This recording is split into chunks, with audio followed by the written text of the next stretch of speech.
এই হাঁসটা আখরোটের রস বের করে বোতলে ভরে বিক্রি করে। এই নিন ভাই। আর আখরোট ফুরিয়ে গেলে পাশের গাছের মধ্যে গর্ত করে কাঠবিড়ালিদের আখরোট চুরি করে আনে। তাই দুই কাঠবিড়ালি নিচে পড়ে গেল। কে রে? কে ওটা? তারপর দুজনে দ্রুত ছড়িয়ে থাকা আখরোট কুড়োতে লাগলো।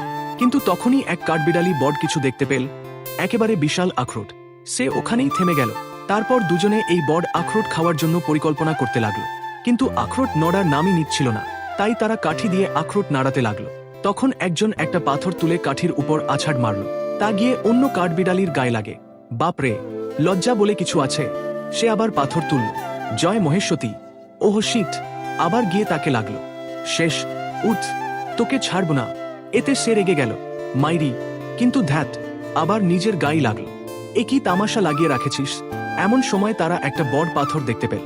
তারপর পরিকল্পনা করল, এটা গড়িয়ে ওই বিশাল আখরোটের ওপর ফেলে আখরোটটা ভাঙতে হবে। ভালো কথা, কিন্তু কাঠিটাই ভেঙে গেল। তখন সে সস্তা বুদ্ধি লাগা।